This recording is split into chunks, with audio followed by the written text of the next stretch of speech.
오늘의 설교 제목은 행함으로 표현된 믿음입니다. 사람은 자기 힘으로 의롭게 될 수 없습니다. 모든 사람은 죄인입니다.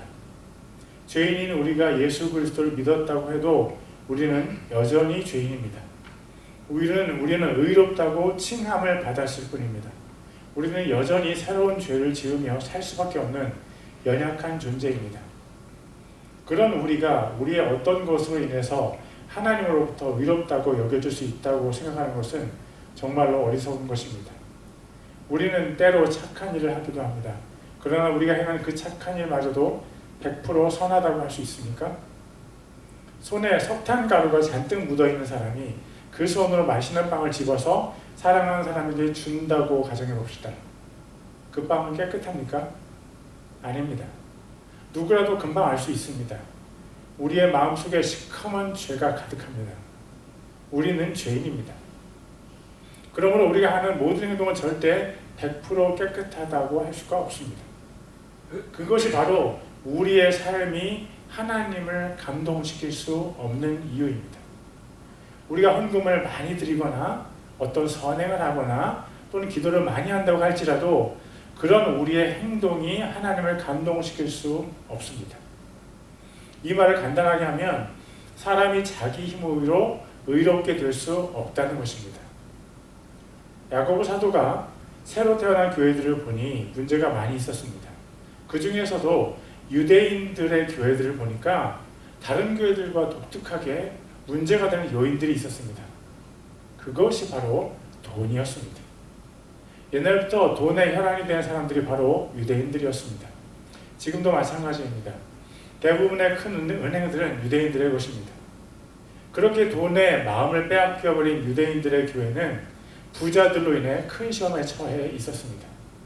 그들이 사회에 있을 때는 돈만 추구하며 살다가 교회에 오면 바로 예수님의 십자가만 바라보면 그래도 조금 좋았을 것 같습니다. 그러나 그들은 그렇게 하지 않았습니다. 그들은 교회에 와서도 돈을 최고의 가치로 여기고 사람들을 차별했습니다. 야고보 사도는 그들의 믿음에 주목했습니다. 그들이 정말로 믿음이 있는 사람인지 알고 싶었습니다. 야고보서 2장 14절입니다.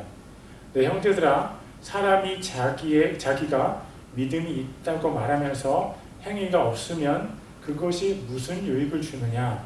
믿음이 그를 구원할 수 있겠느냐? 사람들이 입으로는 자기가 믿음이 있다고 말합니다. 그런데 그 사람의 행위를 보니 믿음이 있는 사람에게 나타나는 행위가 하나도 없었습니다. 나무가 있는데 열매가 없었습니다. 사과나무에서 사과가 나지 않으면 그 나무는 무슨 나무입니까? 사과나무입니까?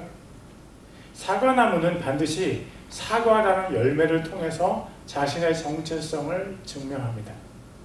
참된 믿음은 행위라는 열매로서 자신의 존재를 증명합니다. 야고보서 2장 15절과 16절입니다. 만일 형제나 자매가 헐벗고 일용할 양식이 없는데 너희 중에 누가 그들에게 이르되 평안히 떠나가라, 너희는 따뜻하게 하고 배부르게 하라 하고는 몸에 필요한 그것들을 너희가 그들에게 주지 아니하면 그것이 무슨 유익을 주느냐. 부자들이 득세하는 교회에도 가난한 사람들이 있었습니다. 모든 유대인들이 다 부자인 것은 아닙니다. 교회는 하나님의 은혜를 받은 사람들의 공동체입니다. 부자들이 소유한 돈은 하나님의 은혜입니까? 아니면 온전히 부자 자신들의 것입니까? 이 세상의 모든 것은 하나님께서 창조하신 것입니다. 우리의 몸도 우리의 지식과 기술과 실력도 모두 하나님께서 우리에게 주신 것입니다. 하나님의 디자인으로 우리가 이렇게 생겼고 하나님의 디자인으로 이렇게 좋은 것들이 우리에게 있는 것입니다. 교회는 하나님을 만난 사람들의 공동체입니다. 누구든지 하나님을 만나는 즉시 자신의 모든 것이 하나님의 것이라는 것을 깨닫게 됩니다. 그 사실을 깨닫지 못하는 사람들이 있다면 그 사람은 아직 하나님을 인격적으로 만나지 못했을 가능성이 있습니다. 만약 자신의 모든 것이 하나님의 은혜로 주어진 것이라는 사실을 안다면 우리의 삶은 급격한 변화를 경험합니다. 주신 분께서 언젠가는 주신 것을 우리에게서 빼앗아 가십니다. 우리에게 주어진 것은 소유권이 아니라 사용권입니다. 여러분 잘 생각해 보세요. 우리의 어떤 것에 대해서 우리가 소유권을 주장할 수 있습니까? 우리의 돈에 대한 우리의 권한은 소유권입니까? 아닙니다. 제가 장례식장에 많이 가보니까 자기 돈을 죽은 죽음 이후의 세계로 가져가는 사람들이 단 한 사람도 없었습니다. 돈이 많은 유대인들도 그 사실을 알아야 했습니다. 그러나 현실은 그렇지 않았습니다. 그들은 바로 자기 옆에 굶주리고 헐벗은 형제 자매가 있는데도 불구하고 그들을 못 본 채 했습니다. 그들은 말만 했던 것 같습니다. 이렇게요. 형제님, 하나님께서 형제님을 배불리 먹게 하시기를 축복합니다. 자매님, 하나님께서 자매님에게 좋은 옷을 주시기를 축복합니다. 하나님께서 우리에게 주신 것은 옆에 사람과 나눠 먹으라고 주신 것입니다. 하나님께서 우리에게 넉넉하게 주신 돈은 입을 옷이 없는 옆에 사람에게 번듯한 옷을 사주라고 주신 것입니다. 그것이 목적입니다. 그리고 그것을 통해서 하나님께서 우리를 판단하십니다. 한 엄마가 아들에게 $1,000를 주면서 맛있는 거 사 먹으라고 합니다. 그때 가족들이 달라스에 가서 휴가를 보내고 있었습니다. 그런데 아빠와 엄마가 중요한 약속이 생겨서 큰아들에게 $1,000를 준 것입니다. 그런데 이 큰아들이 한 짓을 보세요. 아빠와 엄마가 약속 장소로 떠나자마자 그 $1,000를 가지고 혼자 맛있는 거 먹고 나머지는 아주 비싼 옷을 샀습니다. 문제는 큰 아들 혼자 남겨진 것이 아니라는 데 있습니다. 큰 아들 밑으로 7명의 동생들이 있었습니다. 그런데 부모님이 돌아와서 배고파하는 7 자녀들을 보면서 큰 아들에게 어떻게 하겠습니까? 호된 꾸지람과 징계를 내리지 않겠습니까? $1,000를 큰 아들에게 준 부모님은 무엇을 기대했을까요? 네, 맞습니다. 큰 아들이 그 돈으로 동생들을 잘 돌봐주기를 기대하지 않았을까요? 부자인 유대인들은 자신들의 부를 누리는 일에는 아주 익숙했습니다. 그런데 하나님께서 그들에게 맡기신 부를 하나님의 목적에 맞게 나누는 일에는 어리숙했습니다. 마태복음 24장 45절입니다. 그런즉 자기 주인으로부터 그의 집안 사람들을 넘겨받아 다스리며 제때에 그들에게 양식을 나누어 줄 신실하고 지혜로운 종이 누구냐? 당신은 전능하신 하나님께서 당신에게 맡기신 부를 어떻게 사용하고 있습니까? 주의하세요. 하나님께서 반드시 맡기신 것이 어떻게 사용이 되었는지 확인하십니다.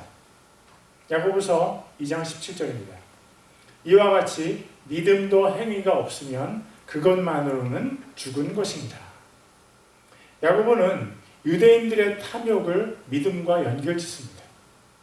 탐욕스러운 사람, 자기 자신의 배만 불리는 사람은 믿음이 있는 사람입니까?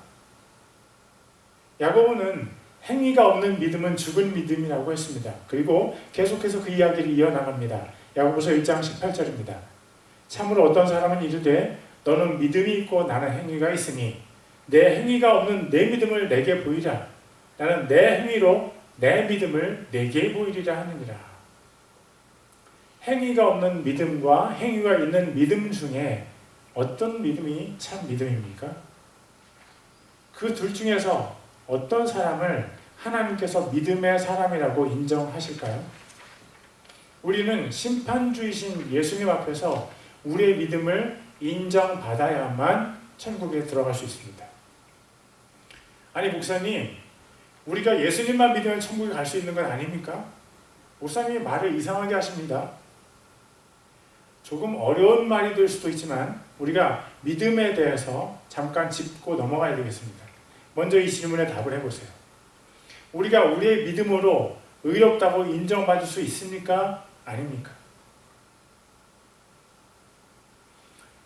로마서 3장 21절에 보면 구약 성경에서 말씀하신 하나님의 의가 드디어 드러났다고 써 있습니다.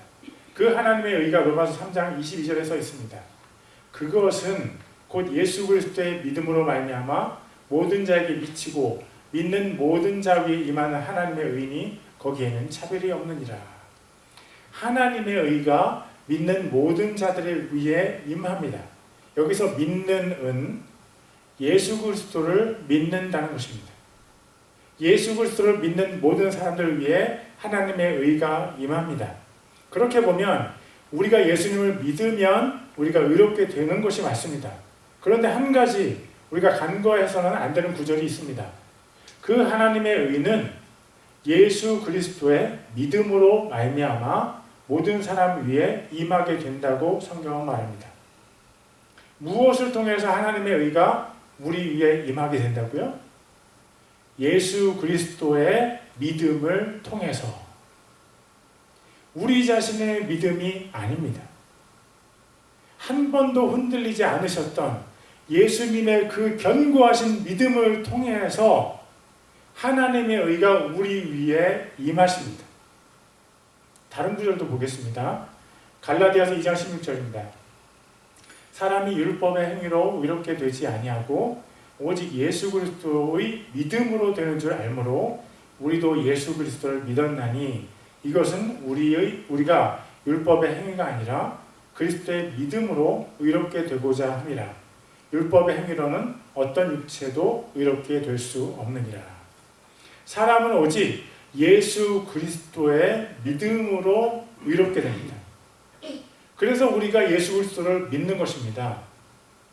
우리가 예수 그리스도를 믿는 목적은 우리가 예수 그리스도의 믿음으로 의롭게 되려는 것입니다. 두 가지 믿음이 있습니다. 하나는 예수 그리스도의 믿음이고 다른 하나는 우리 자신의 믿음입니다. 이 두 가지 믿음 중에 어떤 것 때문에 우리가 의롭게 됩니까?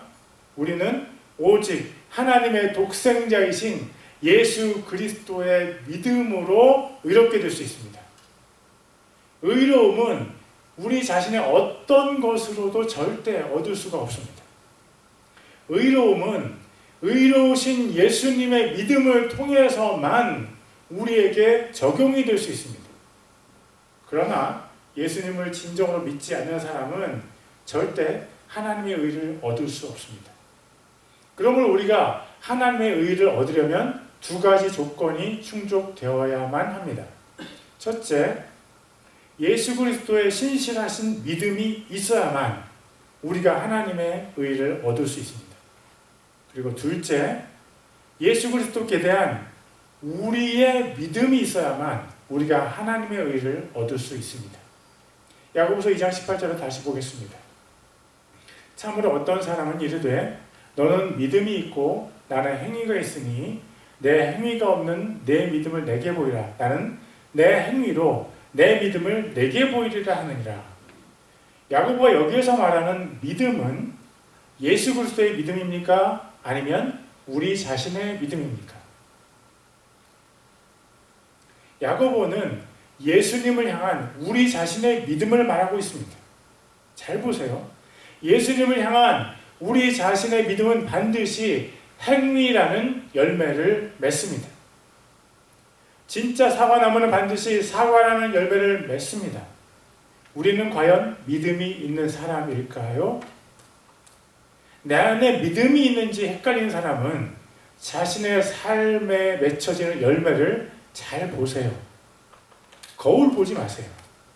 내가 이만큼 잘생겼고 이만큼 교회에서 일을 하니까 나는 마음속에 믿음이 있는 사람이 분명해. 그것은 자기 생각으로 자신을 속이는 것입니다. 거울로 자기 자신 바라보지 마세요. 자기 삶에 행함이라는 열매가 있는지 살펴보세요. 내가 정말로 이웃을 사랑하는 열매를 맺고 있는지 살펴보세요. 내 지갑에서 얼마나 불쌍한 사람들 돕고 있는지 점검해 보세요. 내가 삶으로, 내 행동으로 얼마나 불쌍한 사람들과 함께하는지 점검하세요. 여러분의 행동으로 여러분 자신의 믿음을 증명하세요. 하나님께서는 우리가 헌금 얼마 하는지, 우리가 얼마나 봉사하는지 보시는 것이 아닙니다. 하나님께서는 우리의 마음을 보십니다. 헌금할 때 우리의 마음 가득히 하나님을 사랑하는지 하나님께서 보십니다. 봉사할 때 우리가 얼마나 간절하게 하나님을 사랑하는지 하나님께서 보십니다. 내 옆에 있는 불쌍한 사람을 도울 때도 마찬가지입니다. 내가 얼마나 하나님을 사랑하는지 하나님께서 그것을 보십니다. 그런데 하나님을 사랑하는 마음이 없고 이웃을 사랑하는 마음도 없는 사람들의 삶에서는 긍휼의 열매가 맺힐 수가 없습니다. 하나님의 긍휼을 받은 우리에게 긍휼의 열매가 없다는 것은 말이 안 됩니다. 야고보는 그것을 믿음이라는 단어로 우리에게 설명합니다. 야고보서 2장 19절과 20절입니다. 내가 한 하나님이 계시는 줄 믿으니 잘하는도다. 마귀들도 믿고 떠느니라. 그러나 오 험한 사람아, 행위 없는 믿음이 죽은 것인 줄 내가 알고자 하느냐? 하나님을 두려워하는 것은 하나님의 사람만 그런 것이 아닙니다. 마귀들도 하나님을 너무나 두려워합니다. 예수님의 십자가에 피를 뿌리면 마귀들은 36개 주랭랑 놓습니다. 성령의 불이 우리에게 임하시면 우리 안에 있는 마귀들이 쫓겨나갑니다. 마귀들은 하나님을 극도로 두려워합니다. 그러므로 하나님을 두려워하는 사람이라고 해서 자동적으로 하나님의 사람이라고 할 수 없습니다. 우리는 하나님을 두려워만 하지 않습니다. 우리는 하나님을 두려워하면서 동시에 사랑합니다. 그것이 우리와 마귀의 차이입니다. 우리는 하나님 앞에서 온몸이 힘을 잃을 정도로 두려워서 떨 수밖에 없습니다. 그러나 그렇게 연약한 우리가 하나님을 너무나 사랑해서 하나님을 찬송하고 싶고 하나님께 더 가까이 가고 싶어 합니다. 우리는 하나님의 사랑을 더 많이 받고 싶어 하고 하나님을 더 깊이 알고 싶어 합니다. 아브라함도 그랬습니다. 야고보서 2장 21절입니다. 우리 조상 아브라함이 자기 아들 이삭을 제단 위에 드릴 때 행위로 의롭게 되지 아니하였느냐? 아브라함이 이삭을 제물로 드린 행위로 하나님께 의롭다고 인정을 받았습니까? 아닙니다.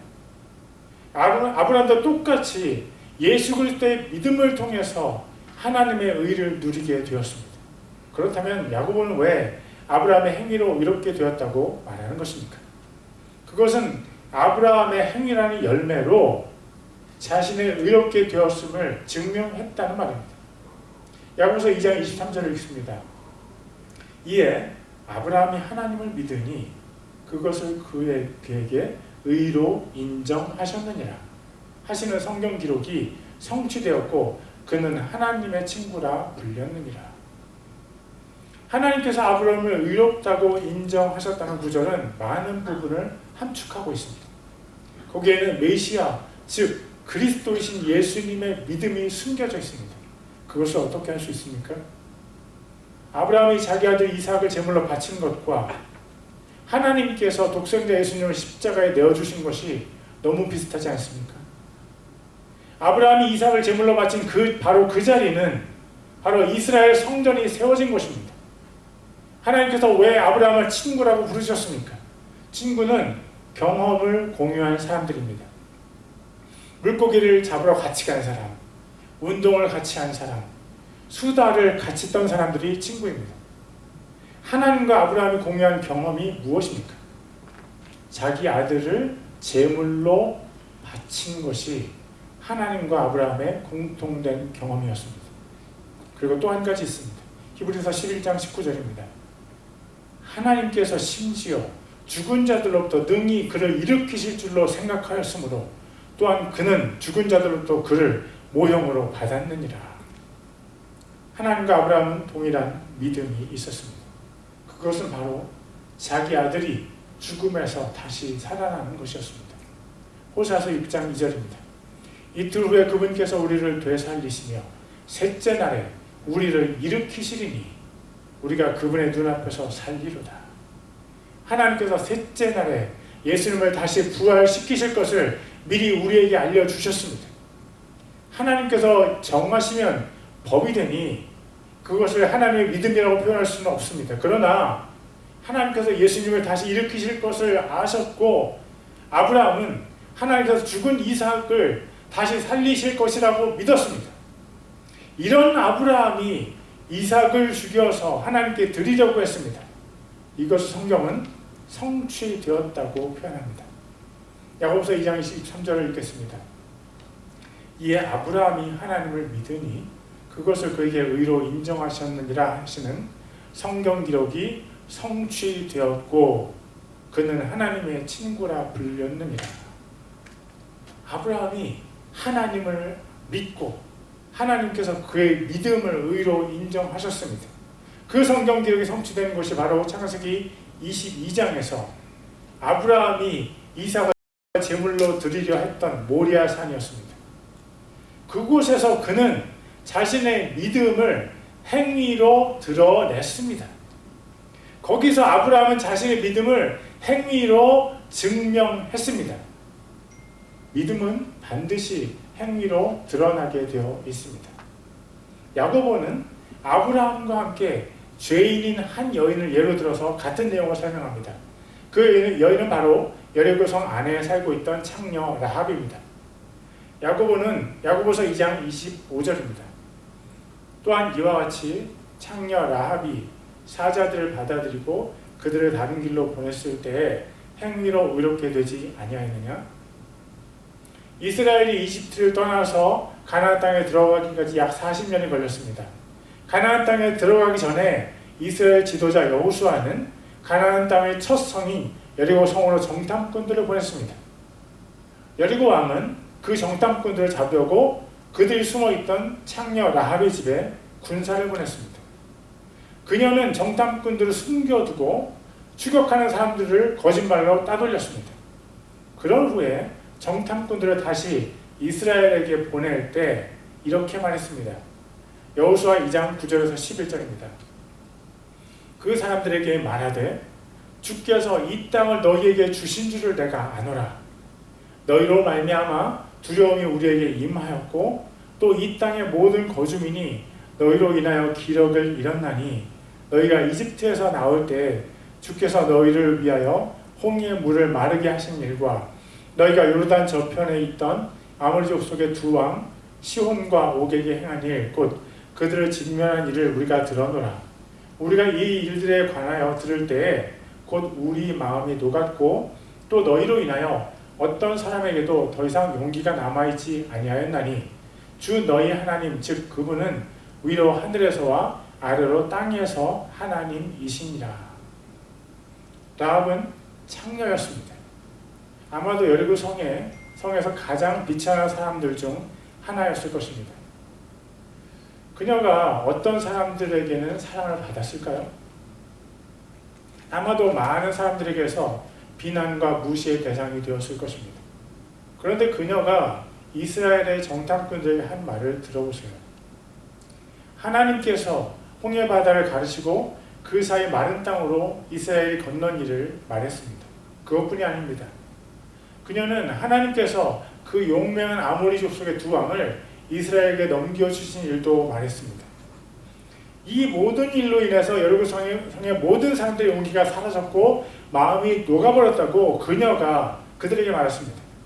그러나 그녀가 한 말 중에서 가장 중요한 말은 가장 마지막 부분에 나옵니다. 그녀는 이렇게 말했습니다. 여호수아 2장 11절입니다. 주 너희 하나님 즉 그분은 위로 하늘에서와 아래로 땅에서 하나님이시니라. 야고보는 무엇을 말하고 있습니까? 그녀의 비천한 그녀의 믿음이 그녀로 하여금 자기 민족을 배반하게 했다는 것을 말하고 있습니다. 야고보는 그것을 행위로 의롭게 되지 아니하였느냐라고 말합니다.